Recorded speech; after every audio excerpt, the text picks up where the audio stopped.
So we have some questions for you. We're gonna be taking some questions from chat. So we are reading chat. We're reading you guys. We might not respond vocally here, but we are reading chat. We'll try to take some questions from you guys. But to start off, we always ask the same question, and if it's a question that you've been asked a million times before, we're sorry, but yeah, Blue, start us off. But it is what got you started as a content creator? Content creation in general. I thought you were gonna ask me what my favorite anime was. Yeah, what's your favorite anime? We intentionally took that off the first questions. That's the other question I get asked a million times. Okay. Where do I start? So, it was 2010, which was, Jesus, 10 years ago, far out. It was 2010, I was in high school, so, 高校1年生. Yeah, like 10th grade. And we were in like a technology class, and we had to, as like our term-long assessment, we had to make a website, but because we were learning about like website design and coding and that kind of stuff. And so I made this website. We could make the website about whatever we wanted. So I decided to make a website about anime because I was the only like Asian-blooded kid in my school. Like my school was like 99% white. And I was like the only one that like even like sniffed of an Asian. So I was like, okay, everyone's probably gonna do it about like, you know, their own thing, but no one's gonna do it on anime, and I like anime, so I'll do it on that. And so I started that website. I got good grades for it, but then I was allowed to keep the website. And so I was like, okay, then I'll just like publish it, you know, onto the internet. I'll make it like an actual domain. And that website was theanimeman.com. And it still exists to this day. Don't look it up. It's a terrible website. Someone's looking it up right now, probably. Oh yeah, probably. But basically, like, I put that up, and then afterwards, I really enjoyed it. It kind of became like a hobby, and so I started to write these like reviews, quote unquote. Because they weren't reviews; they were just like crap. I made a video like years ago where I like went back to my website and I like criticized my own reviews because they were so shit. But basically, you can watch that video, but don't go onto the website. But so I made that website, and then for some reason I started to get like traction from it. I was getting like a couple of thousand people visiting the website every day. And then I started to like grow people who were like looking forward to like my reviews. And then somebody was like, hey, you should do a video review or like a video analysis, because like that's a thing on YouTube. And I was like, oh, okay, I guess I'll try it out. And so that's why I started the YouTube channel called The Anime Man, because I purely made that channel just to upload the videos to link back to my website. But then people started to find me on the YouTube side of things as well. And then, yeah. And then I guess I just like kind of was like, oh, I prefer making videos than writing reviews. And so I just like completely abandoned the website and just like focused on YouTube. And almost 7 years later, here we are. Damn, it started with a school project. Yeah. That's crazy. Yeah, I know. It's kind of weird to think about it, actually, but yeah, I know. Like most of my friends, like after the assignment, because they weren't really like taking it seriously, they kind of just was like whatever with the website. But I asked my professor, I was like, can I keep the website? And he was like, yeah, you can do whatever with it, you know, you want. And I was like, okay. So if he didn't let me keep the website, I don't know if I'd be doing this. That's really cool. And I mean, your name is The Anime Man. I mean, it's like you take a big title for yourself right there, right? I regret calling myself that for a number of reasons. Like, I don't know. I think as well, I'm trying to remember how I came up with The Anime Man. I think it's because back then, like back in 2010, like anime YouTubing wasn't really a thing. It was mostly like people making websites to put up written reviews on. And like all the good names were taken for the website. And I don't know, I was smoking weed or something. I don't know what the fuck I was doing. But so I just came up with that name. But then that name stuck.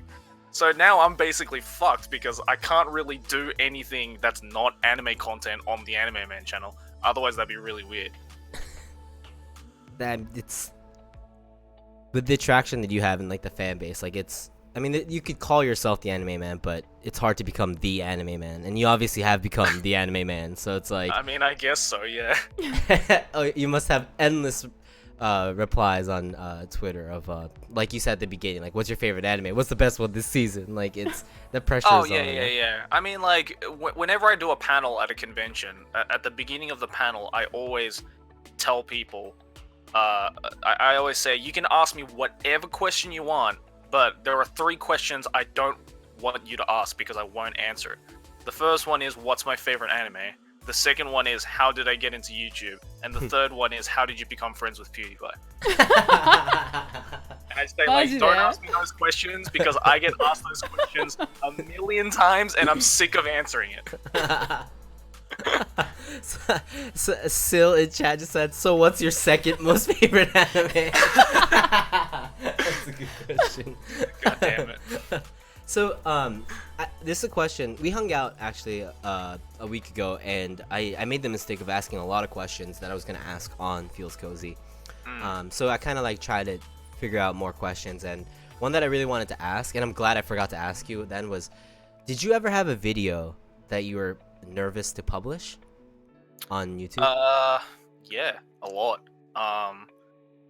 There's a lot because like I kind of built up this like persona on YouTube. Like the anime man is like the guy who like relentlessly just gives his opinion about anime, no matter how controversial they may be.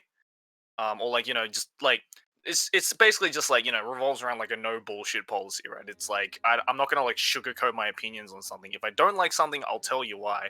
If I like something, I'll tell you why. Probably the most nervous I've ever been was, God, I don't know, maybe like 2 or 3 years ago. I made a video called "My Opinions on Nightcore." Okay. Do you guys know what Nightcore Yeah, is? yeah. We have that Yeah. comes in our SR Yeah. quite a lot. Yeah. So, I realized like nobody had made like a video on Nightcore, and I realized why. It's because you don't fuck with the Nightcore community. Because if you say even one bad thing about Nightcore, then they'll just like destroy you. What? Yeah, they're like really passionate about Nightcore. But I kind of like, I personally just dislike Nightcore, like not just like as a piece of music, but just like as a concept, because to me it's like it's not remixing or anything, it's just stealing. So, and like a lot of like my musician friends, for example, like on YouTube, who do covers of anime songs and stuff like that, are like genuinely troubled by this whole Nightcore thing, because a Nightcore version of their song or their cover that they made gets more views than the original cover. And they don't get a single amount of money from it, right? So I kind of wanted to help them out with that as well. So I decided to make this like video where I make a history on Nightcore, like how it became a thing and why that genre became so linked to the anime community. And then I basically like I went onto Wikipedia and I looked up what defines a remix as a remix. Like, what do you have to do to a song in order for it to be considered a remix? And I went, and there was like 12 or 13 like different like things that you can do to a song to make it a remix. And I basically just went down each and every one, and I said Nightcore doesn't do that, Nightcore doesn't do that, Nightcore doesn't do that. Basically all of them Nightcore didn't do. So yeah, and then I released that, and I basically said, like, if you like Nightcore, then that's fine. I don't like Nightcore. If you make Nightcore, don't, because you're just stealing. Honestly, it takes no effort. You're stealing music. You're not paying some of these people, and it's just not fair to like the people who like spend their like hard time to actually make a cover or make an original song. And like it hit hard for me as well, because I've done music longer than I've ever done this like whole anime thing. So just like as a musician, it just pissed me off to see that. And yeah, I think I made the video, but I didn't upload it for like a month because I was so scared to upload that. Like I was so scared about the backlash from that video. Luckily though, there was no backlash, which is nice. Oh, nice. Yeah, I mean, like I got like a few like big Nightcore channels actually messaging me being like, oh, thanks for like, I guess like telling us that.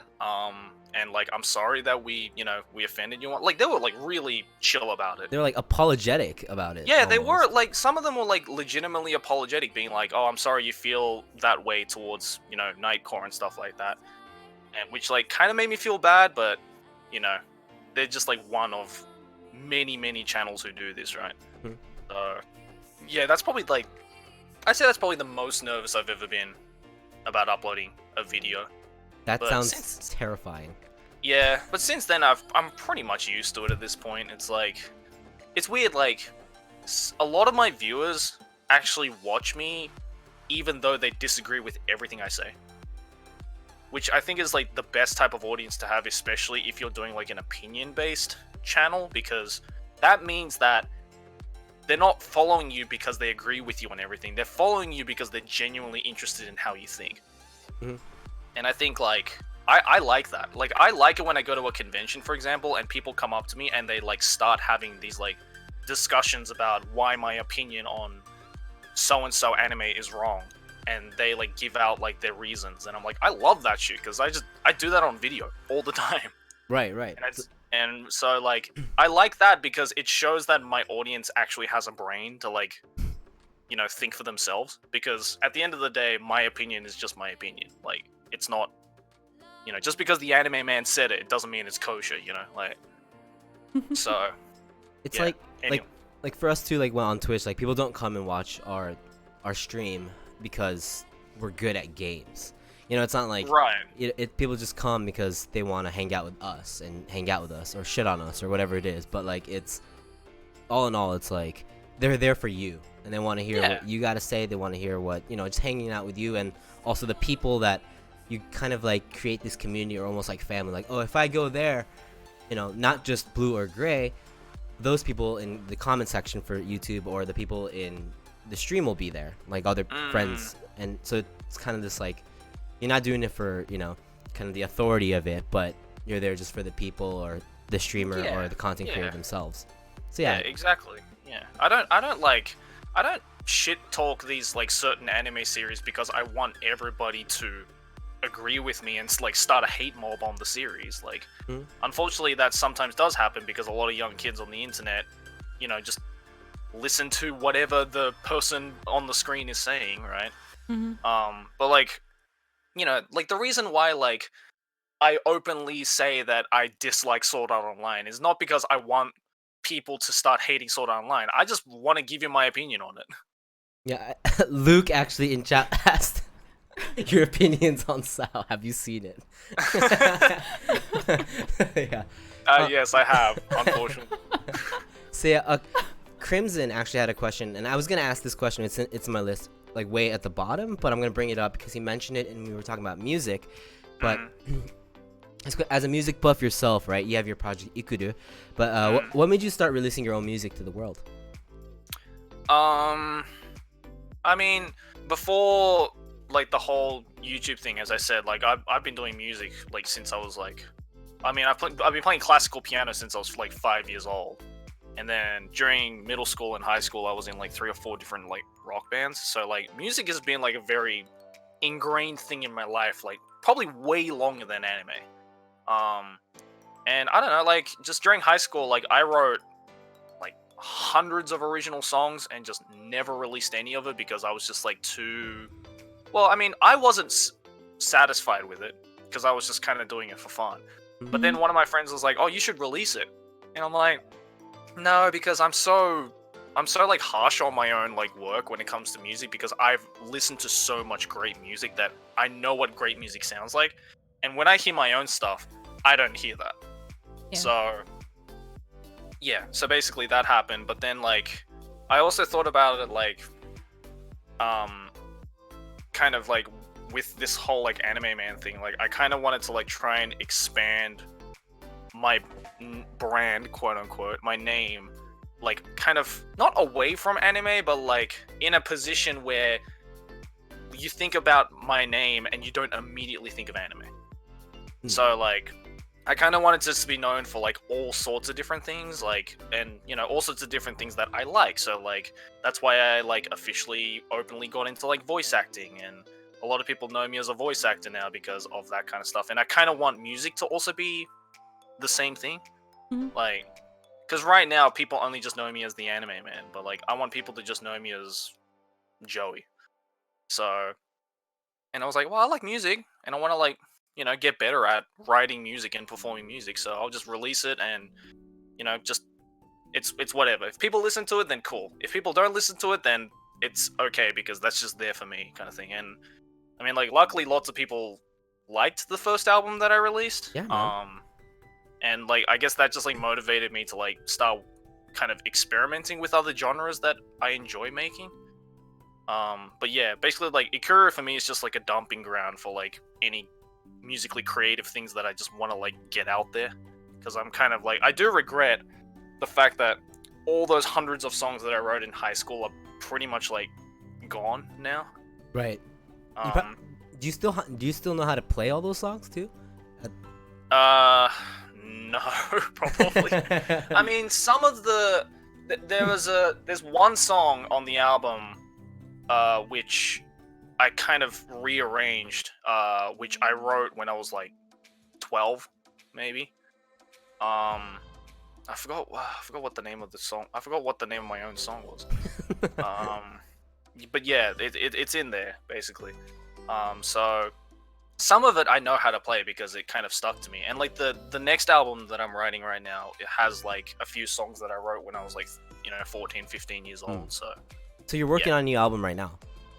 yeah, I'm working on 2 albums right now. I'm working on a collaborated hip hop album, or I guess EP, with a good friend of mine, Grey Fox, who's also a YouTuber, and he makes these amazing beats. He's also a really good rapper himself, but like I'm working on like a short little hip hop EP with him. But then like solo work, I'm working on like a kind of similar to the first album, like kind of just chill instruments kind of thing, but in more of a concept album. I kind of want to make a concept album because I personally love listening to concept albums. So I was like, oh, that sounds cool. And in this day and age, you don't really hear concept albums, so Yeah. it'd be kind of cool to like bring that back. So I've been like slowly working on that. I mean, I'll have a lot more time to work on it now that Tokyo is going into fucking lockdown. But Yeah. True. Especially like with the whole like first off like the digital release and the EP culture, right? Like now that like you don't really hear like 12 track albums, but you hear like EP or single releases on Spotify and shit like that. So right. it's- And like yeah. yeah, I don't know, like, and I just don't really understand that. That's why, like, when I decided to release that first album, I didn't want to just like release a song or like release a couple of songs kind of sporadically. I kind of just wanted to give like a full package because I feel like in this day and age, like the album experience is kind of just dead. Like people don't listen to full albums anymore. Yeah, People they do just not. listen to like one song from this album, one song from this album. They kind of just pick and choose. Whereas like, you go back to like the 60s and 70s, and like you had to listen to the full album because when you're playing it on a record player, you can't skip through songs. Yep. You just have to like put it on and just let it play, and that's why people were forced to listen to full albums. Whereas now, you go on Spotify, you just pick a song. Yeah. So like, I kind of want to like try and bring that back with. I tried to bring that back with the first album, and that's why like a lot of the songs on that first album kind of flow into one another. And I want to, and with this next album that I'm doing, I want every single song to flow into one another, so that you have to listen from start to finish to get the full experience. Yeah. So like Daguatan in I'll chat try. is also asking like, is there like a certain like, I know you don't have like probably a date for it, but like do you have like a general idea of when the new albums are coming out, like because people are looking forward to it? God, that's hard. I mean, I was just working on the hip hop album today. I want to try and get that out like maybe within next couple of months. Oh, so But- pretty soon then, huh?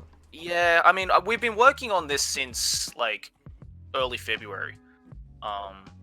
Yeah, I'm gonna try and it's gonna be an EP, so it's only gonna be about 4 or 5 songs on it. So it'll be relatively easier to finish up than the concept album. With the concept album though, I have no idea. Like I've started writing one song for it, Mhm. so yeah, it's gonna be a while. Gradual process. I remember how one of the things that really struck me was we talked about Ikudu, and then I checked it out, and then I think like a couple days after that, I talked to you about it because we hung out and just like how humble you were. You were like shy almost. You were like, and I was like, I didn't expect that at all. Like that reaction. I was talking to you about the tracks, and I was like, I really like the album. Like you know, and people in chat are saying like it flows really well, and it's just like, and even in the video that you released about it, you were like, you know, like just kind of have this like this lo-fi kind of like chill thing when you're doing stuff, like have background music, and I really felt that vibe. But and then there's parts where you're singing a little bit and it gets you hyped and shit, and so like I thought it was like there was, because I kind of thought, to me, you're kind of, from the conversations we have, you're kind of like the post-rock guy, like the instrumentals, like really heavy on the instruments. So I was expecting that it was going to be an instrumental album, and then you have these really surprises of the really soft voices coming in. And I was like, dude, yes, I want to hear more of that.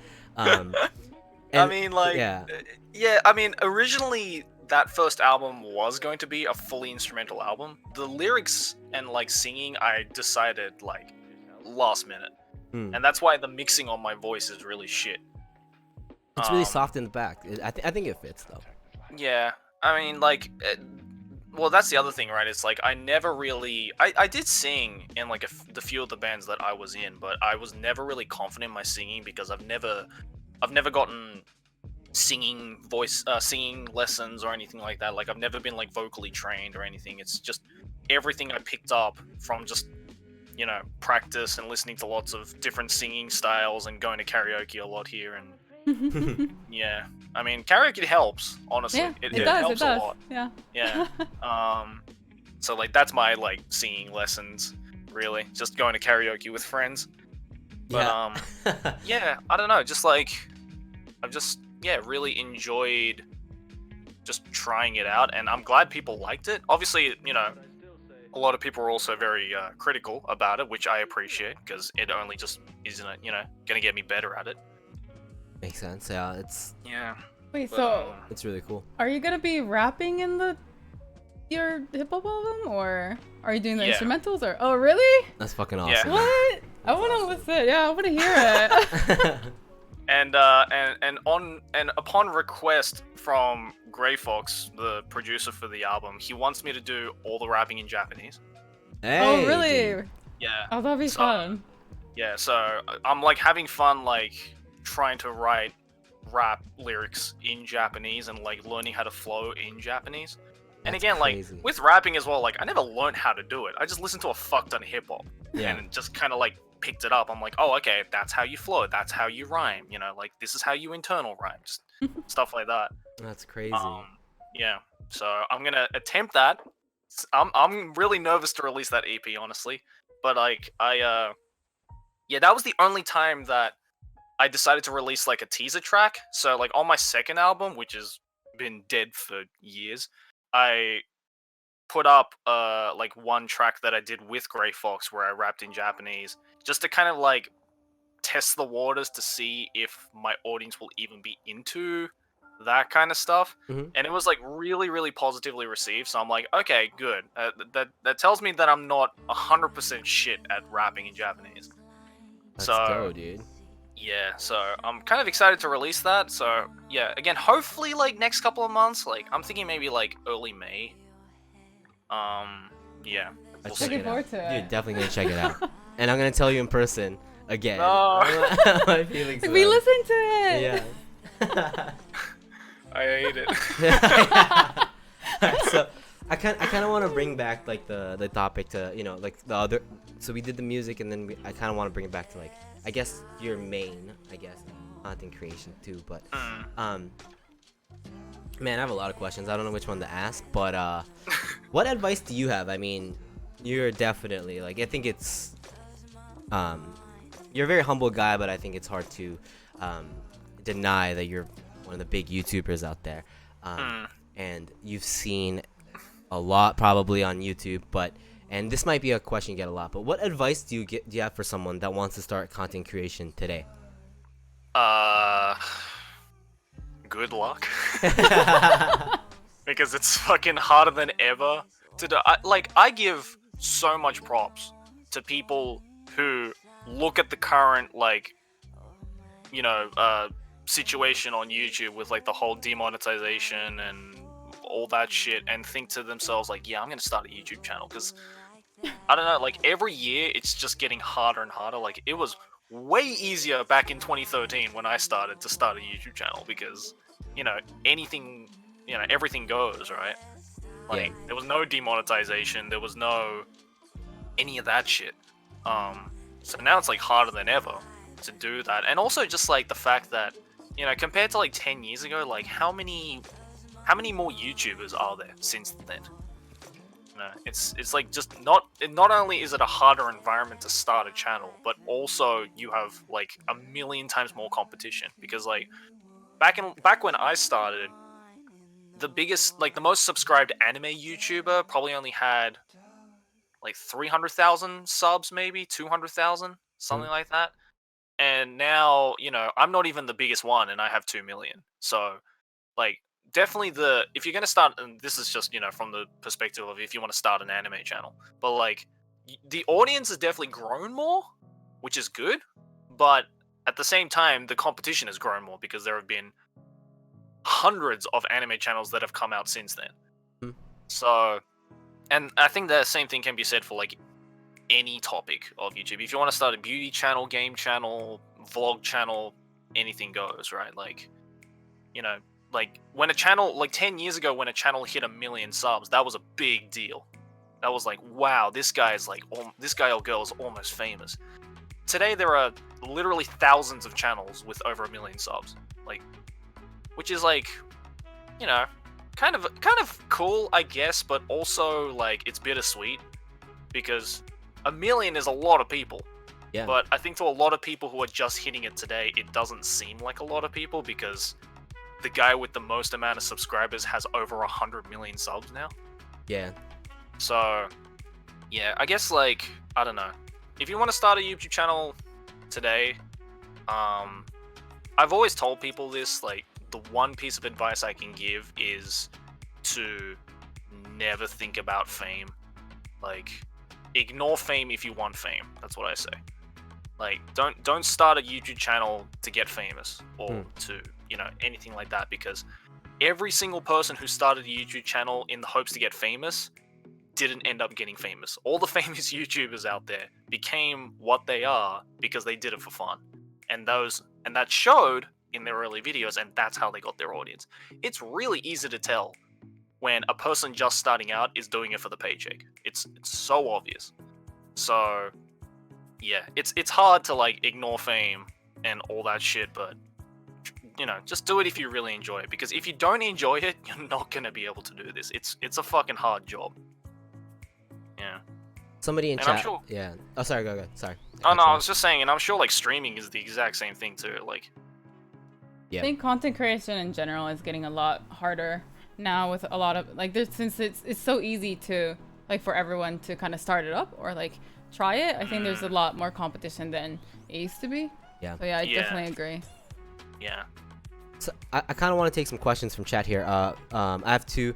One is, since you love your horror, manga, and anime, what makes you think that Mononoke is a good start for people wanting to get into the horror genre? And if I'm wrong, what do you think is a good starter for the horror genre in anime and manga? I don't agree that Mononoke is a good starter for the horror genre, because it's so different to your conventional horror. Have you guys seen Mononoke? No, we've never seen it. Yeah, not Mononoke Hime. Yeah, right, yeah. Different. Yeah. Not Princess Mononoke, even though that is a great film.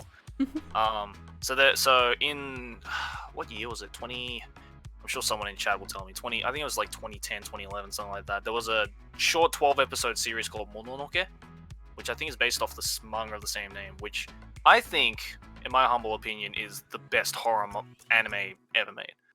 I'm gonna look it up. And it's when you look at pictures of it, it doesn't look like it's 2007. Wow. Okay, that's I've seen this. way long ago. Yeah, I've seen this. Yeah. Yeah, like I think it's the best horror anime ever made, because it's not unlike it pretty much basically breaks every convention that makes horror in anime scary. Because, oh man, when was it? It was like 2 or 3 years ago. I made this video on why good horror anime isn't scary, and Okay. Mononoke was like the top example of that, because Mononoke isn't scary. Like, it doesn't have jump scares. It doesn't, like, you know, it doesn't make you piss your pants or anything. What makes that anime so scary is just how unsettling it is, because there's lots of things that they do, but like one of the best examples that they do in Mononoke is that they purposely add these really long pauses in between conversations, and like a character, they're already talking slowly. It's a very slow paced anime, but like these two characters, for example, right, like are talking in a room. One of them will say something, and then for like 3 or 4 seconds there'd be like no sound, and then suddenly the next person will start talking. And like, what makes that, just that one scene so unsettling is like, it's called oh man, what did I'm trying to remember my script for that video. What the hell did I call it?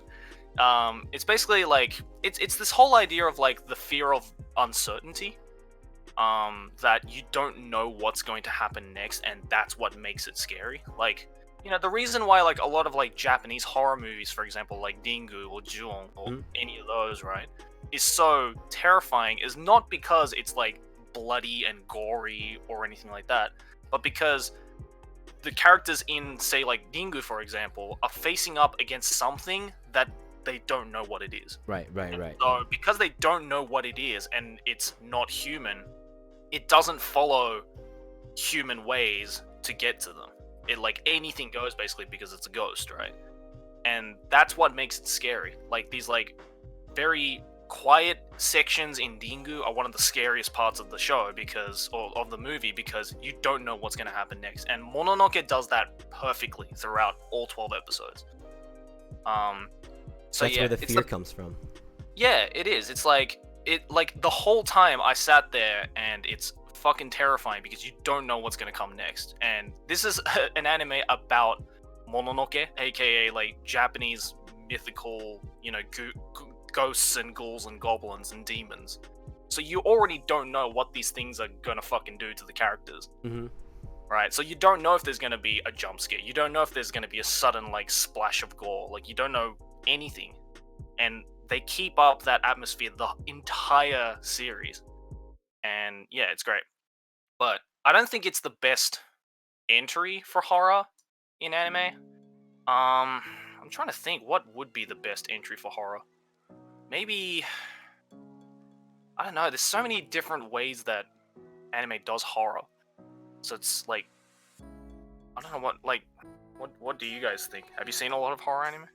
Anime, we don't. Yeah. We don't really watch much horror because we're scaredy cats. Well, it's weird, right? Like, I hate horror games and movies, but I don't know why. We never used to play like any horror games until we streamed them. Yeah. Like, that's the only way that we would play the horror games.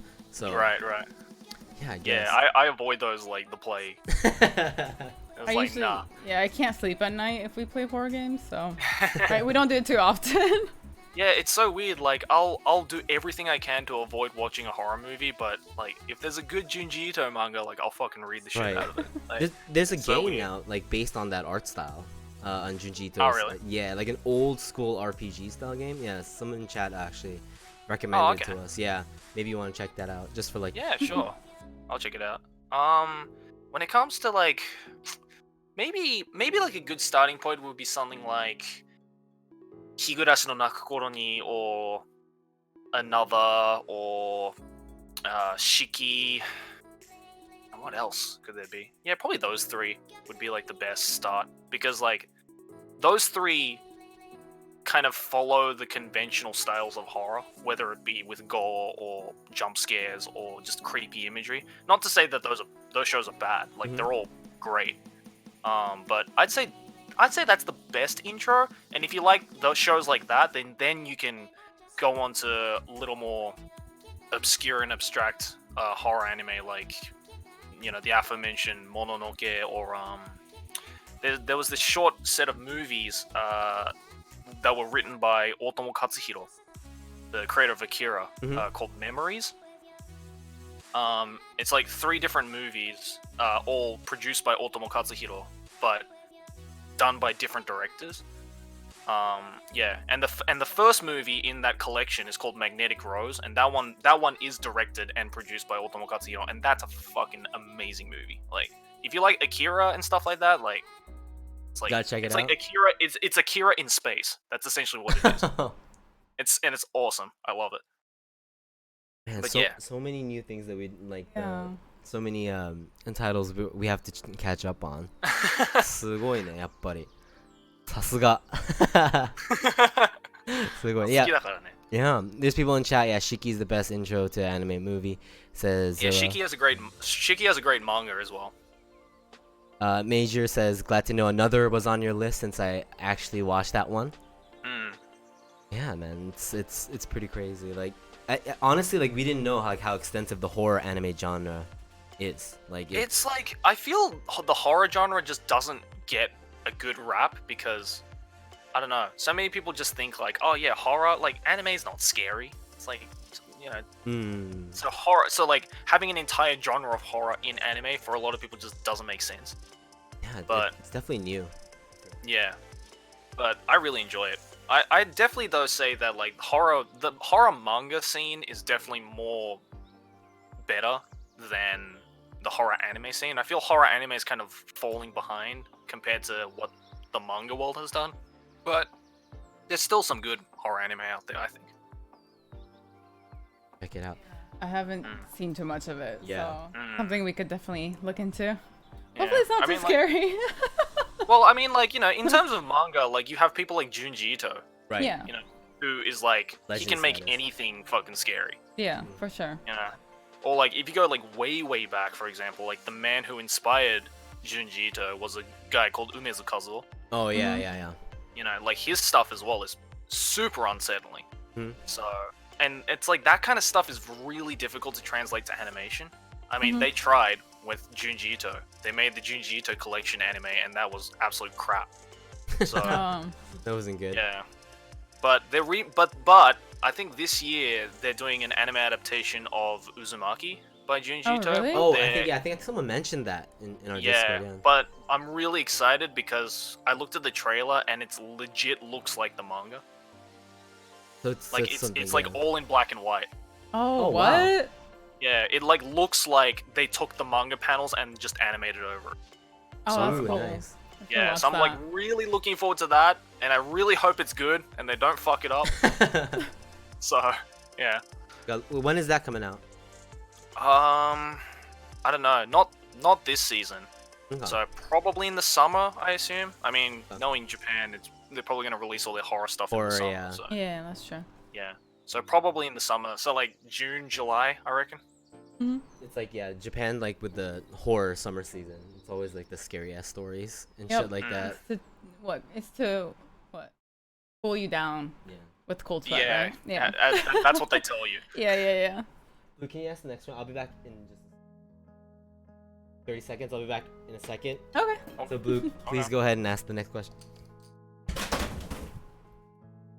Hold So on. okay. So my question for you is, you kind of answered it already, but so if you were to restart your content creator career over again, is there something you would do different? Yeah, I'd Like give myself a anything. better name. That I sounds wouldn't. like- yeah. I wouldn't be stupid enough to call myself the anime man and just like basically lock myself into anime content. I was gonna ask, yeah, if that kind of limited what you could like put out, and I guess I mean Yeah. the thing is like you are doing music and like voice acting as well, so it's not. I feel like it's you found like a kind of a loophole. I your guess, name. yeah, but like I think about like if I hypothetically never got to where I am right now and I stayed at like a couple of thousand subs or whatever. Yeah. Like it's I think a lot more difficult to like try and do that kind of stuff and not get 1,000 comments being like, oh, you're called the anime man. You should be talking about anime. Yeah. Which I did get when I first started off, and Yeah. which is why I only did anime stuff. And Mhm. like when I first started, like I did like a lot of like gaming content as well, just because I like playing games. But Mhm. even the games I played had to be like in some kind of anime theme, or you know, like was made in Japan or something Right. like that. Which I didn't mind because I like games like that, so that's cool. But you know, like I wanted to, like when Outlast came out, for example, like I wanted to do a Let's Play of Outlast, but Yeah. it'd be really weird to do a Let's Play of Outlast by a guy called the Anime Man. You know? It doesn't really fit. Yeah. Maybe So, genre-wise, it might be a bit different, but. yeah, exactly. So. You actually did you get to play it though? Maybe you didn't release it for your channel. Well, but- I played it like, you know, privately, like off Yeah. camera. And it was fun, but Yeah. like, yeah. So if I could restart it, yeah, definitely give myself a better name or like a cooler name, because the Anime Man is a lame ass name. If I say The post-rock fucking man. lame. The post-rock man. The post rock. Is that better? I rather that than the Anime Man. Seriously, it's one of the lamest names. I hate it. I personally hate it when people in a fucking convention hall just scream, "Hey, Anime Man!" I'm like, don't call me that, please. I have a name. Just call me Joey. Such a lame name. Yeah, Yuki0002 says, I don't think your name defines you anymore at this point. Just do and create what you want to do. We support you for who you are and not what your channel name stands for. Oh, thanks, Yuki. Look at that, man. Yeah. Yeah. So I mean, if only all of my audience thought that. let's get Yuki's message and just spread it throughout Joey's channel. Yeah, please. We want that to be the basic aesthetic of. Yeah. The, I mean, yeah. like, it's not, you know, it's not to say that like I want to stop making anime content, you know, because I love it, and I think there's so much more like room for, like, I think there's so much creative room that the genre of anime content still has on YouTube. Like, because for years the only type of anime content people were making were fucking reviews, and it's like, I mean, like, yeah, that's cool, I guess, if you want a recommendation, but like, how far can that go, you know? So that's why I personally stopped doing reviews, for example, and now it's like, if I see like an idea, like how I come up with my ideas like nowadays is like I look at a bunch of like non-anime related videos on YouTube and I think to myself, how can I do something like this but put some kind of an anime twist on it? And I've managed to be able to do it with some things, but not everything. So, but I think there's like so much more room for improvement and like room for like to kind of push the boundaries of anime content. I think where like, you know, someone like me, for example, can naturally upload it onto my channel and people won't think, oh, this isn't really anime content, you know. We're getting some really good questions here also. Instant Chicken, and I think that, and I kind of have a question about this too, or want to ask you, but has Joey thought of making like a second channel for gaming or something? And I want to kind of connect that with like you streaming on Twitch, because that's kind of like you have, because I know you have like old school like Let's Plays and stuff on your YouTube channel too, but you also stream on Twitch, and I feel like you've been starting to do that more recently. How is that? Well, yeah, I mean, the quarantine's definitely, you know, gotten me to go on to it. I love how it took us a worldwide pandemic for me to get back on Twitch. Because until then, I probably wouldn't have. Some good things come out of the quarantine. Yeah, exactly. Yeah, I was saying to Blue while you were gone, Gray, that like, you know, I also did a lot of like gaming stuff, but the games that I played were more related to like somewhat related to anime, so it'd be like a visual novel or, you know, like an RPG maker game or something like that. But like, yeah, I guess like I don't know if I want to, because I've kind of, I mean, me making the Twitch channel, for example, like I made the Twitch channel after I stopped doing Let's Plays on my YouTube channel, because I realized a lot of people did subscribe to me, not for my anime content, but for my gaming content. And, you know, like, even the people who were there for my anime content still enjoyed my gaming content, so I'm like, oh, okay, so people obviously like when I play games and commentate and whatever. So that's why, like, I made the Twitch channel, and I tried to keep that up, but I'm shit at consistency, so I was, like, gone for, like, 6 months. Not streaming at all. And like I would just like every now and then I'd just be like, oh yeah, maybe I might stream, but then I'm like, nah, you know what, I can't really be bothered. I kind of just want to, like, you know, play games on my own. And like I think the big reason why I didn't stream for so long, and I don't know if I want to is because like I don't want a pastime like gaming to be considered a job in my head. Because that was like the biggest thing when it came to anime. That I haven't, truth be told, I haven't sat down and casually watched anime in years. I just can't do it anymore because to me, when I watch an anime, in my head I'm like, okay, I'm watching this because I have to make a video on it. Right. And that sucks now because like it used to be just something that I could just back when I was first doing the channel or like even before that, I would watch everything every day. Like I would sit down in my room for like hours at a time watching all sorts of different anime. And that's like that helped me gain this like, whole knowledge about anime and everything. But yeah, like I haven't, like this year for example, I haven't sat down and watched anime at all. Which is like kind of sad because that's kind of what my job requires me to do. Yeah, that's rough, man. Yeah, and it's like, I don't know, it's like really difficult for me to sit down and just be like, you know what, I'm just gonna watch this casually, I don't have to make a video on it, I just want to watch it because I want to watch it. Yeah. And it's like, I don't want to say I'm like burnt out from anime, but I think I kind of am, and I'm not the only one either. Like, I can go on record to say, not naming any names obviously, but I can go on record to say that a lot of anime YouTubers, especially like the big ones, probably don't watch a lot of anime nowadays. Because again, like, it's not a hobby for them anymore, it's like a full-fledged job. And a lot of the times we're so busy making videos about anime that we don't have time to watch anime, which is like a very strange enigma that is happening. Yeah, so I mean that's why like, I've been really enjoying playing games on Twitch or like reading a lot of manga, for example, because like, I don't have to make a video on every manga I read because, a lot of the manga I read, my audience probably doesn't give two shits about if I do make a video on it.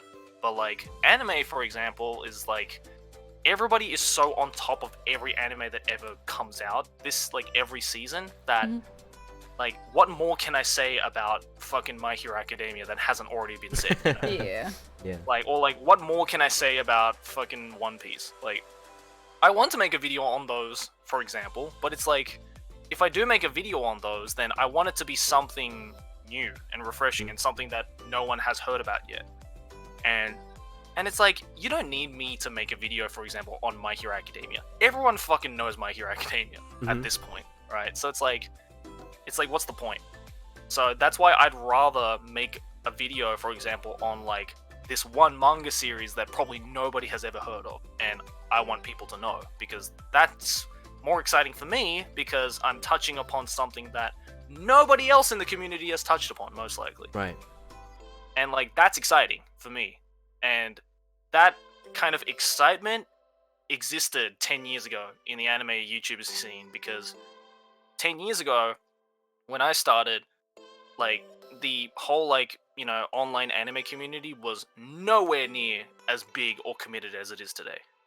Like, people were still, like, back then discovering new shows or, like, old shows and being like, yo, have you fucking heard of, Yu Yu Hakusho was made 20 years ago and no one's heard about it. And then people would make videos on that being like, look at this amazing show. Yeah. But nowadays, it's like, everybody knows about every anime. Like, old or new. So it's really hard to make videos on, like, just solely anime now. Or, like, analysis or, like, introduction videos on anime, because everybody knows it now. And there's no sense of mystery anymore. Yeah. Whereas manga still has mystery, because 90% of manga that's made in Japan doesn't make it out of Japan because nobody translates it. Right, yeah. So, like, and I'm in, like, a great advantage with that, because that 90% that never makes it out of Japan is basically just free property for me when it comes to videos, because I can read it.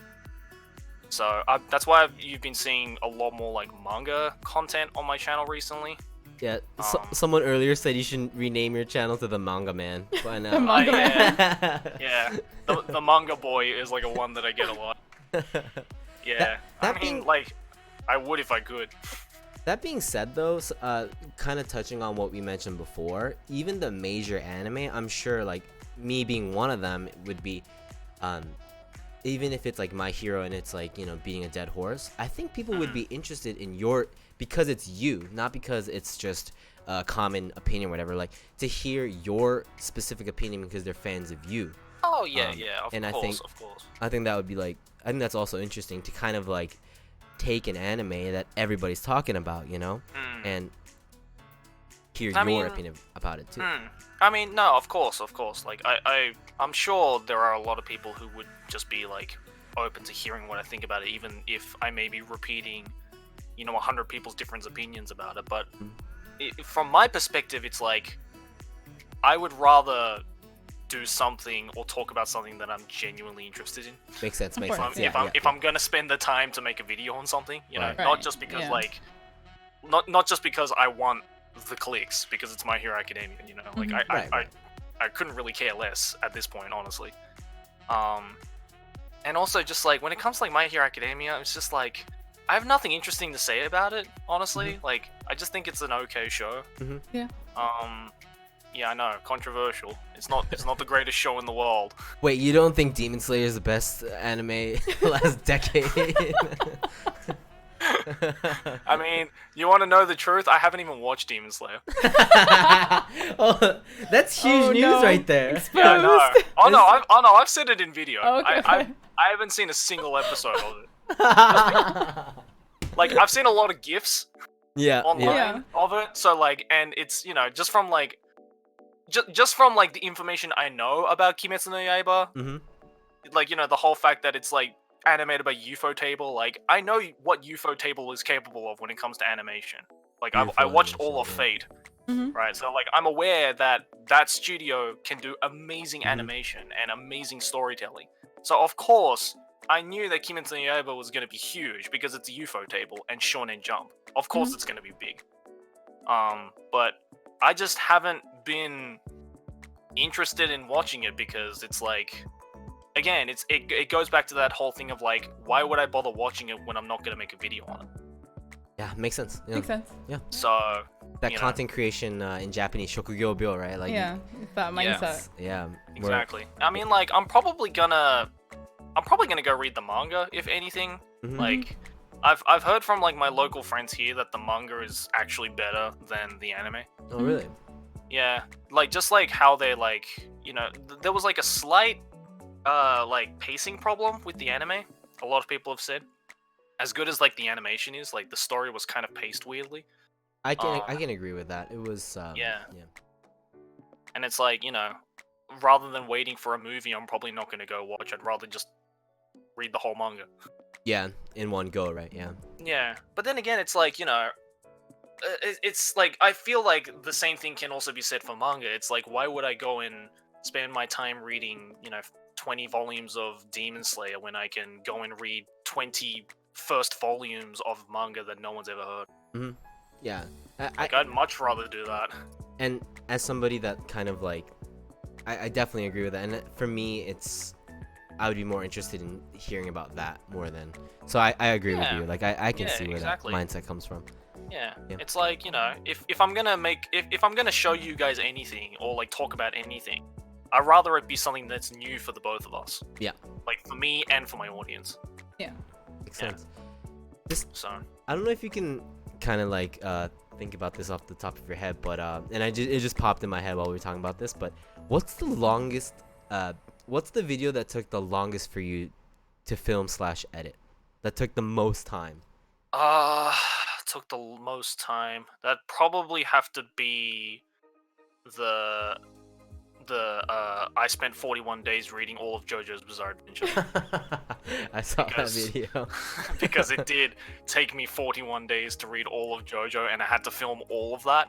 So imagine just imagine getting 50 hours worth of footage, 50 and then someone coming up to you and saying, "Okay, turn this into a 45-minute video." Oh my god. It's crazy, dude. So like, first of all, I had to sit through and watch 50 hours of me reading JoJo and talking about JoJo. just to like find the parts that I can like highlight in the video, because the rest was just gonna be, you know, sped up like hayokuri. So that was hard in and of itself. But then I had to like cut it up into a video that wasn't like 4 hours long, because no one's gonna sit through a 4 hour long video of some dude reading JoJo. So like the original cut for that video was like an hour and a half, and I'm like, I'm not gonna upload an hour and a half long video. Like people can watch a whole movie in that same time. Right? So it's like, that's ridiculous. I'm not gonna sit through an hour and a half long video, so why would my audience? So I really had to like sacrifice a lot of like good bits, or like a lot of like talking points that I made, because in that video, after I finished reading like a part, I would do like a quick review on it. Yeah. But I had to like cut out a lot of opinions I had on the different parts, because otherwise, again, the video would have been like an hour and a half long. So somehow, after like, I think I spent like a month editing that video. And yeah, I finally cut it down to 45 minutes. And I uploaded that, and I like, as I was uploading it, and just in my head I was like, please God, like, if this gets crap views, then I am never making a video like this ever again. Like, it's just not worth it. If this video gets like 50,000 views, I'm never making a video like this ever again. Well, thank God, it did very well. Yeah, I mean, it's almost got like 1 million views now. Thank the Lord. Thank you, JoJo fans, for being this dedicated. That being said, for the people that are like especially that use Twitch a lot, you just reading manga and talking about it, I will guarantee you people will be stoked about that. Even if it's like 7 hours of you just... What, on stream? Yeah, you're just reading and be like, giving your little opinions, like, oh man, this character's... Guys, check out this character, kind of thing. Like, people would definitely be down. Like, I mean, I guess, but like, I don't know. Like, for people who watched that, like, you know, 45-minute JoJo video, you saw how much I was like fast forwarding stuff. Right, because, yeah. Like the majority of the I'd say like 45 hours of the 50 hours of raw footage is just me silently reading JoJo. So it's like, I feel like if I came onto stream and I was like, I'm gonna read this volume of whatever today, like it would just be silence. Like, there'd be no talking, because I want to concentrate on what. Right. I want to be able to talk about it. So that's why, like, you know, that's why, like, for example, when I have to like watch anime for anything, you know, especially if it's for a video, I don't like watching it with other people, because I want to concentrate on what's happening so that I can talk about it later. So like, I tried doing like, I think it was like last year sometime, I did a few streams where I like watched episodes of anime on stream with my audience, and it worked out well. Like, a lot of people like joined in for that, but I personally didn't get a whole lot out of it, because I wasn't able to concentrate on the anime. I had to like constantly keep talking while the episode was going, because, you know, I had to like interact with my chat, or, you know, whatever. Right. And yeah, so that's why I stopped doing those, because I'm like, oh man, like, I just wanted to watch the anime. Yeah, it's a very personal experience, those things, right? Same with like some games too, right? Yeah, exactly. You know, like, there are just like there are just some like pieces of, I think, media that you just like have to kind of experience alone to get the best experience out of it. Like, I can't imagine, you know, oh, hey Aki. Hi Aki. Feeling my light. You can leave, it's alright. Yeah, I can't imagine us just reading manga on stream. Yeah, it would just be very quiet. Right, but it's also like, you know, like, oh, what was I saying? Oh yeah, so like, you know, I can't imagine fucking, you know, streaming reading or watching Clannad, you know, and getting the same emotional experience that you would get if you watch it on your own. Because like, I cried like a bitch at the end of Clannad. And like, I can't imagine me having that same reaction if I watched it on stream, or I watched it with like some friends. So it's like, some things you just have to like experience on your own. Yeah. So like, throughout tonight's chat, like, we see a lot of people that are, you know, from your chat. We're getting a lot of follows. Thank you guys so much for that.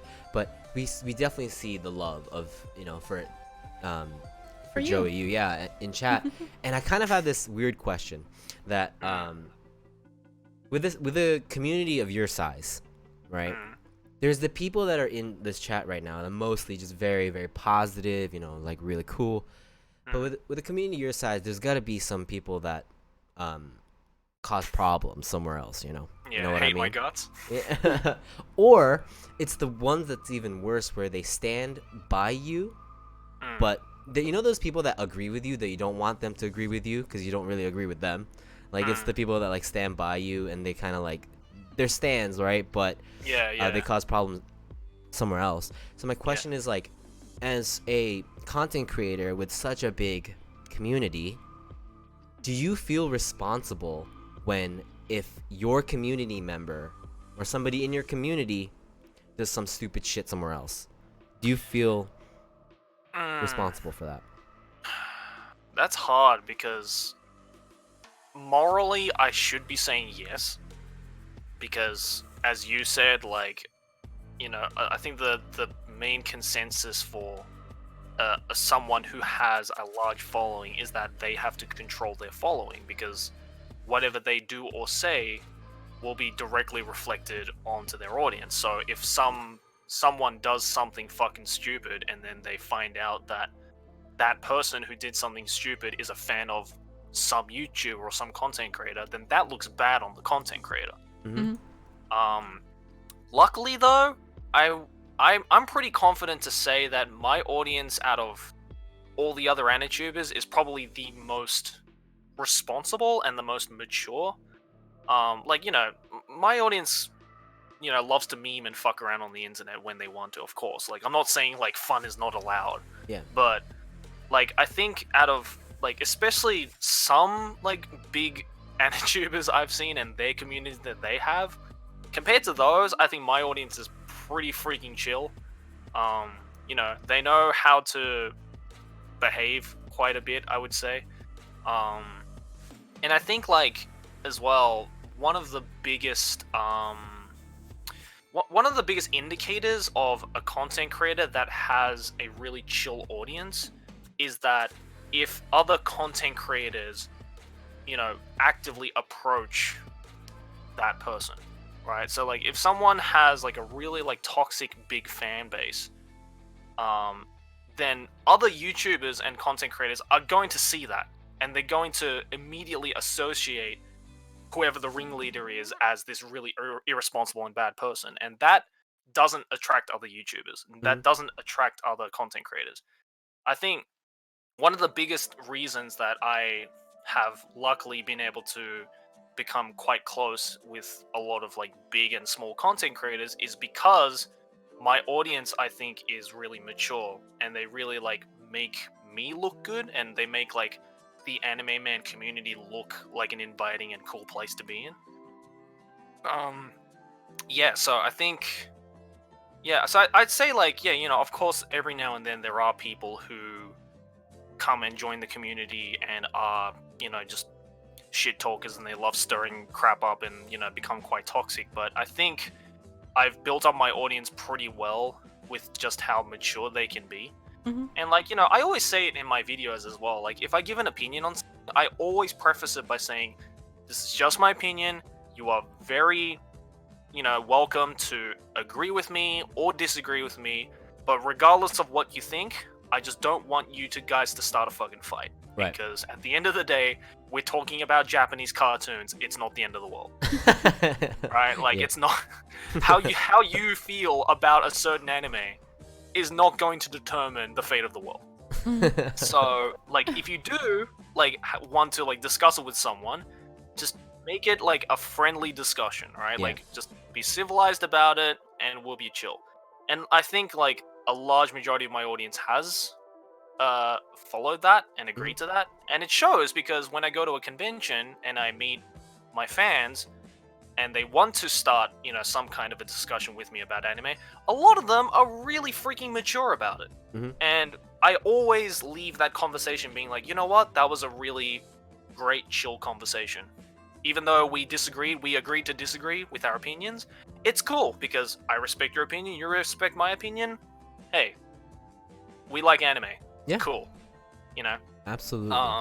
Yeah. So I think like it is hard. Like I wouldn't say I'm responsible, but at the same time, I do think I'm responsible just because that's just how big followings on the internet work.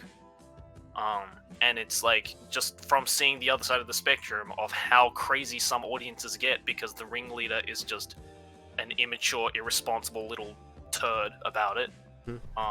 It really shows. Like, yeah, you know, if one person with the following does something bad or does something toxic, their followers are also going to do the same thing because they look at that person like they're a god. Yeah. So I'd say my audience is chill. Yeah. I like my audience. See, like, cause I'm on your Discord too, and I see your comments on YouTube. But it's like for real, like, and Twitter too. Like, it's the memes are there, but it's not like toxic or anything like that. Like, it's yeah, exactly. Like my audience loves to meme. Of course they do. You know, but I love to meme, so I'm okay with that. But you know, it's not to an annoying or toxic extent. I feel. Yeah. Yeah, no, I agree You're with just having that. fun together, kind of thing. Yeah, exactly. What would you say is the biggest misconception that people have about you? That people have about me? Yeah. There's this misconception that like I never leave my house. Like seriously, like Wait, you leave your like, house? yeah, I know.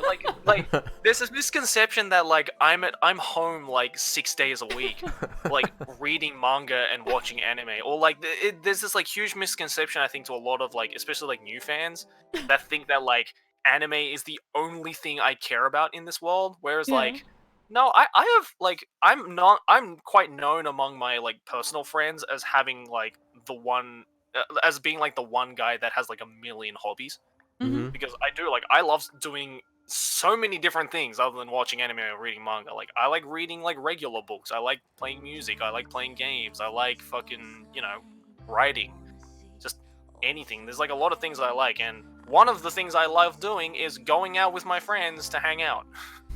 And like We can you attest guys, to that. yeah, We you can guys can attest to attest that. to Yeah. that. Yeah. Like, yeah. So Absolutely. like I go outside quite often. I'd say more so than staying indoors nowadays, just because it helps me with like, you know, my mental stability. Because like there was a period where I never left the house and I like fell into like a really, really deep depression because of it. And so to get out of it, I forced myself to go out more often, and now I'm Gucci. But That's good. yeah, but So yeah, I think that's the biggest misconception, is that they think that I'm just like in the house all the time reading manga and watching anime, when more likely than not I'm out like a normal human, you know, socializing.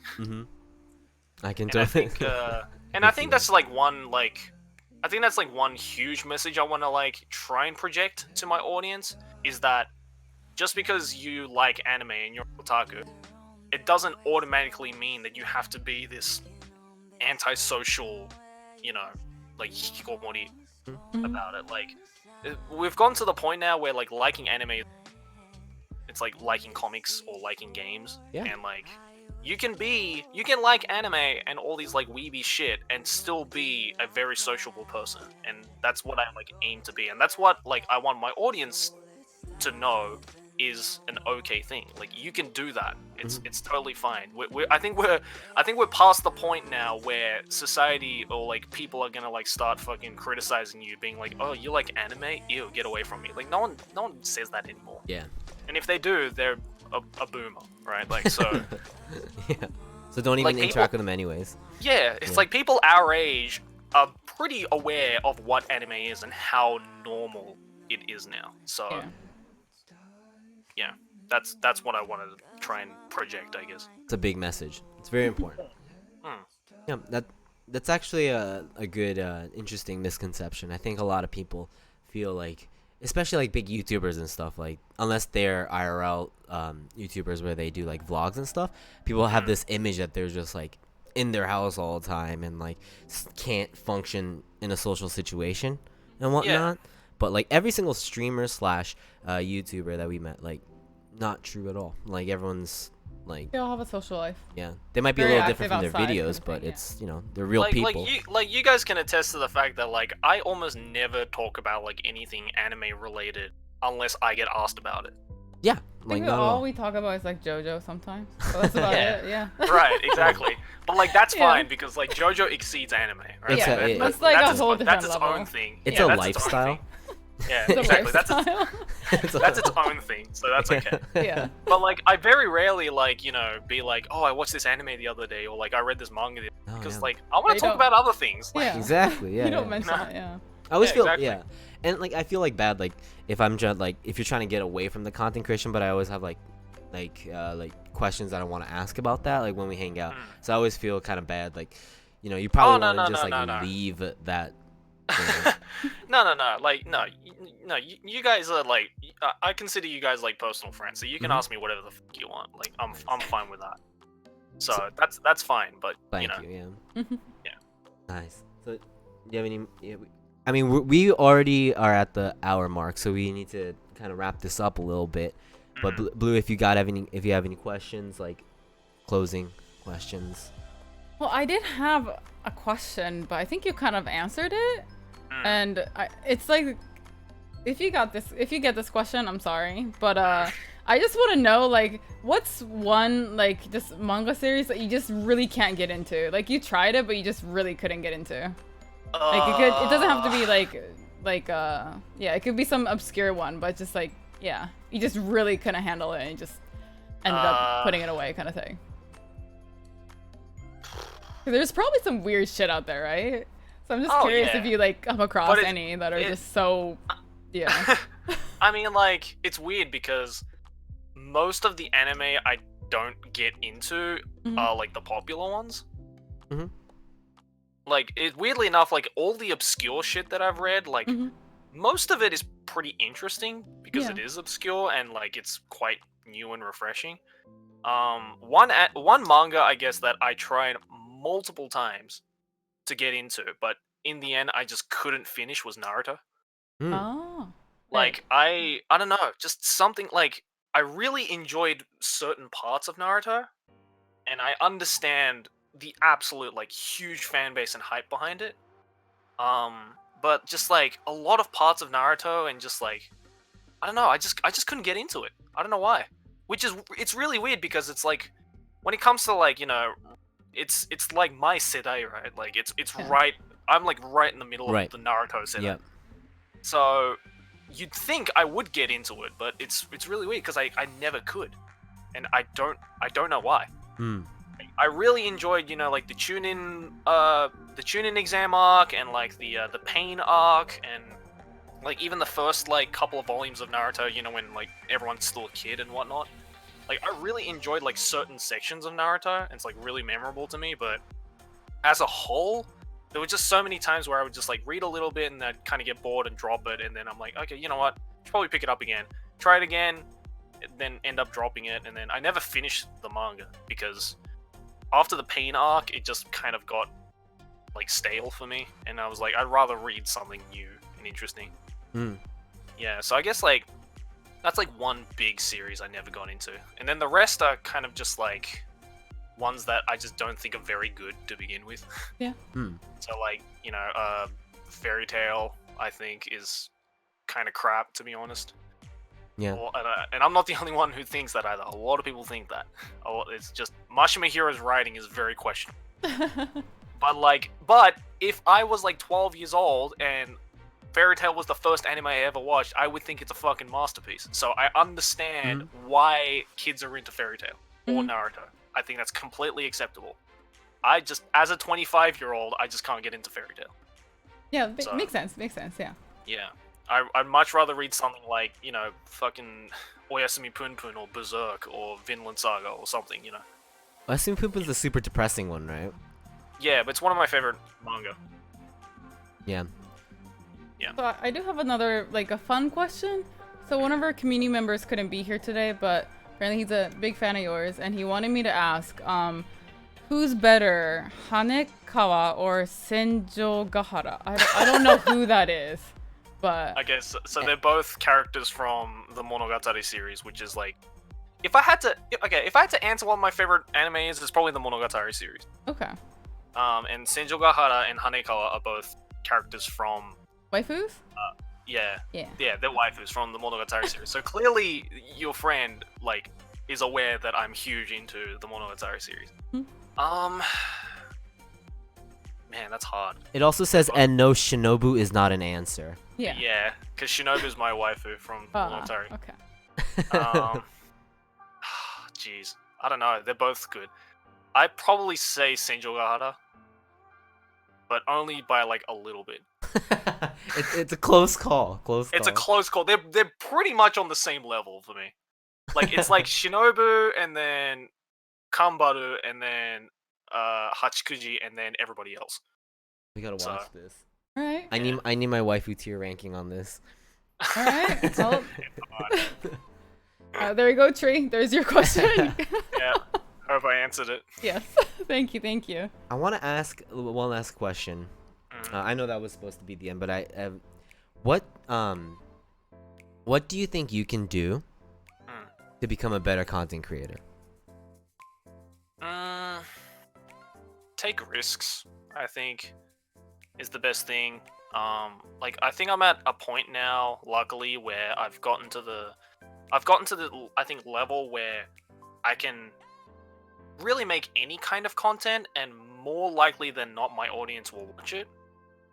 So I think, especially because this May I'll be hitting 7 years on YouTube now. Mm-hmm. It's like I don't want it to get to a point where I'm doing the same type of content over and over again. I always want to be taking risks with my content, whether that be in like the style I do it in, or like the type of comedy I do it in, or just like the editing I do or my editor does. Just like for example, vlogging myself in a manga cafe for 24 hours.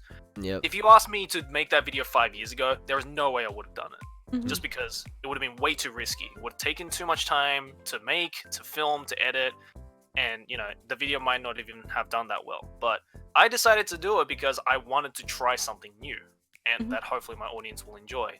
And thankfully, my audience did enjoy it. So I guess, yeah. I think what's more scarier than your fan base getting bored of you is you getting bored of your own content. Because once you're bored of your own shit, then there's nothing you can do about it. Yep. But if your audience gets bored of something, then it's really easy. Just don't do that content that they're bored of. Do something else. Mm-hmm. So I want to take risks in my content, not so much to bore my audience, but to not bore myself, basically. That's really important, I think. Yeah. Yeah. So I'd say like taking risks is like a huge thing that I'm trying to achieve this year. So that's why I'm like doing more music stuff and just doing all sorts of, it's like taking anime as its concept and being like, okay, what more can we do with this concept that still fits within the realms of anime? Or like what more can I do as a personality that isn't too far away from the stuff that I'm already established at. So yeah, I'm thinking about that every day as I make videos, and it's like I think I'm getting there. Because when I did start, taking risks in content like late last year, like I made some of the best content I've ever made in my eyes. Super important to think that, man, about your own content. Yeah. Like I've never been like the past like 6 months, I've never been more than ever before, and I think that's really important because it's a great way to self-motivate yourself, and you have to start doing that. Because otherwise, you wouldn't be able to do this shit for 7 years, or another 7 more years, Yeah, for sure. So, yeah. So that's my answer. That's awesome, dude. Yeah, I think when I first approached you about FeelsCozy, you were like, "Sorry, let me reply in a bit. I'm locked up in a manga cafe." Oh yeah. I was like right in the middle of filming that as well. I was like, "Oh, okay, interesting oh, video no. coming in, Like, dude." Yeah, that's awesome, dude. So thank you so You were like much. legit. You two were like legit the first people to ever know that I was. Yeah, I was like, oh man, this is gonna be good. Dude, thank you so much, man. Like honestly, thanks for doing this. no worries. every question we asked, like you seem to like just really get into it. I think people watching this really enjoyed it too. This will be up. This section of the stream will be up on our YouTube channel, so you can check it out. We're not gonna cut up. We're just gonna have like the full podcast up there. Any parting words, Joey? Anything you want to say to the stream? Your fans that are watching. Anime is cool. Thank you, dude. You should watch it. All right, everybody. That was the Anime Man, Joey. Thank you so much for doing that, dude. Arigato. Alright, man. Bye, Joey. We'll see you soon.